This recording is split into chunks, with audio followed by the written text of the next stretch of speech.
Collector बहू। हरियाणा की रानी की शादी होती है एक सरकारी स्कूल की टीचर राजा से। अरे रानी बिटिया, तूने तो आज बड़ा ही अच्छा खाना बनाया है, मन खुश कर दिया। अरे, इसमें कौन सी बड़ी बात है? लड़की है, खाना नहीं बनाएगी तो क्या देश चलाएगी? सास को बेटे की बात पर गुस्सा आ जाता है।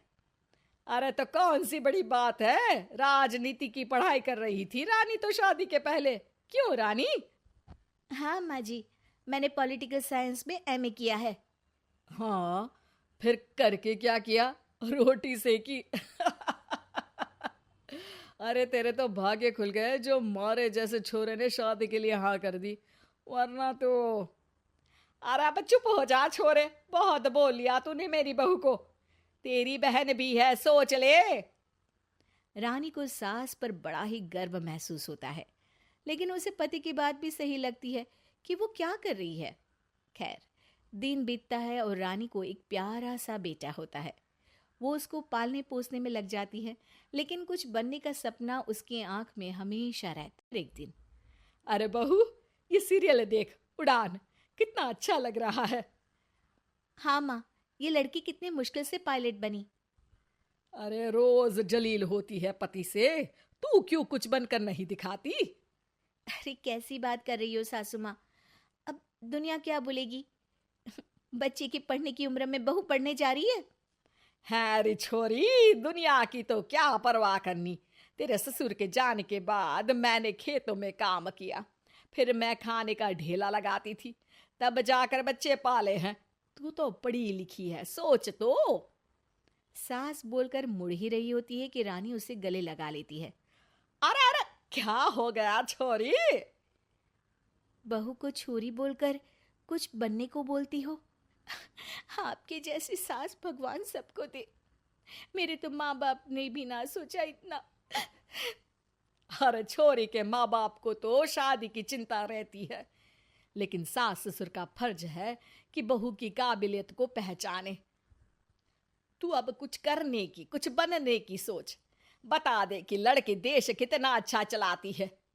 अब क्या था, रानी को सास का साथ मिलता है और वो ठान लेती है कि वो सिविल सर्विसेज की तैयारी करेगी। लेकिन बच्चा? अरे मैं जिंदा हूं, अभी पोते को संभाल सकती हूँ। लेकिन माँ, घर के काम के साथ बच्चा पालना कोई आसान काम नहीं है। या तो घर का काम देख लो या बच्चा। सिविल सर्विसेज की परीक्षा आसान नहीं है। तभी रानी की माँ का फोन आता है। रानी, तेरी भाभी घर छोड़कर चली गई है, साथ तेरा भाई भी चला गया। खाली घर काटने को दौड़ता है, तो कुछ दिनों के लिए आ जाना। अरे वाह माँ, ये तो बहुत ही अच्छा हुआ। अरे कैसी औलाद है, एक तो मैं अकेली हो गई, घर काटने को दौड़ रहा है, और बेटी है कि खुश हो रही है। अरे माँ, मैं मुन्नी को तेरे पास छोड़ देती हूँ। जब तक तेरा मन करे रख। नानी से ज्यादा प्यार उसे कौन कर सकता है। अरे तू ऐसा कर दे तो एहसान हो जाए, उसकी तो झलक ही देखकर मन खुश हो जाता है। पास रहेगा तो जिंदगी में कोई दुख ही नहीं रहेगा। बस फिर क्या था, रानी सास के साथ सलाह मशवरा करके बच्चे को माँ के पास छोड़ देती है।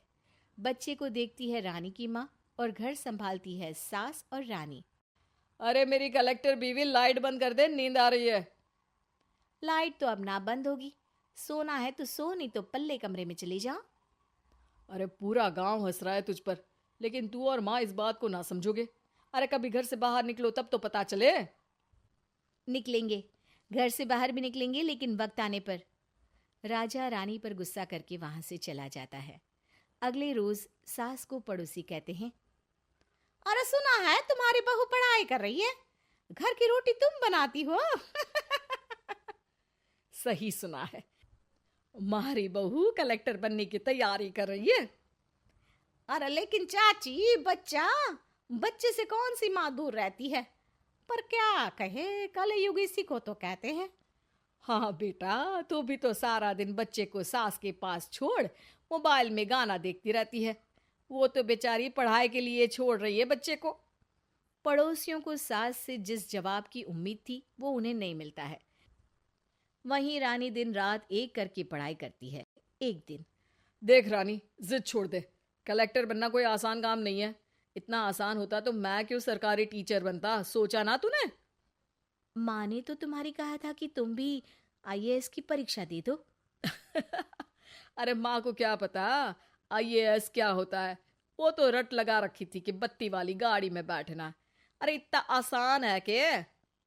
रानी कुछ नहीं बोलती और पढ़ाई से ब्रेक लेने के लिए आंगन में जाती है, जहाँ पड़ोसी अपने बच्चे को खिला रही होती है। अरे रानी, तेरे तो मजे हैं, न घर का काम करना और ना ही बच्चा देखना। पढ़ाई के नाम पर बस ऐश करो, ऐश। अरे इसमें ऐश कैसी?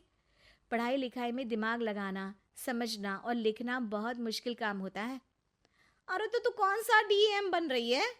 एक बार में तो कोई डीएम ना बने हैं, पहली बार तो परीक्षा समझने में ही लग जाता है। रानी हताश परेशान हो जाती है। वो माँ को फोन करती है।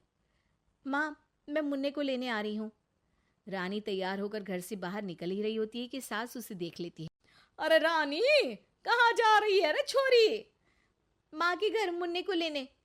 अरे लेकिन अभी संडे को तो तू मिलकर आई थी ना मुन्ने से। माँ, मैं उसे लेने जा रही हूँ। मुझसे ना होगी ये पढ़ाई लिखाई। इतना आसान ना है माँ डीएम बनना। अरे ये क्या बोल रही है छोरी? क्यों आसान ना है? और जो लोग डीएम बने हैं वो क्या दूसरी दुनिया के होते हैं? माँ सोचो, अगर इतना आसान होता तो राजा ना बन जाते। अच्छा, तो ये बात उसने तेरे मन में डाली है। अरे पता नहीं कैसा पति है। तो तुझे लगता है कि वो क्यों ना बन पाया डीएम है? तो सुन, उसने एजुकेशन के सब्जेक्ट से एमए किया था, फिर पढ़ने में भी खास ना था। जितना पढ़ता था उतने में शिक्षक बन गया, यही बात है। इतना तो आता है कि प्राइमरी को अच्छे से पढ़ा ले, लेकिन उसमें भी घमंड देख उसका। अच्छा माँ, वो तो बोल रहे थे कि। अरे छोड़ ना छोरी, कौन क्या बोले हैं? आज पड़ोसन बोल रही थी कि। हाँ माँ, वो बोल रही थी कि मैं कैसी माँ हूँ। अच्छा, तो तुझे भी बोला? अरे मैंने तो साफ बोला कि। छोड़िए ना सासू माँ, मैं समझ गई। बस फिर क्या था। वो दिन भी आ जाता है जब रानी परीक्षा में अव्वल आती है और सास को बत्ती वाली गाड़ी में घुमाती है। अरे जो सपना मेरा बेटा पूरा ना कर सका वो मेरी बहू ने पूरा कर दिया। वाह रे मारी छोरी।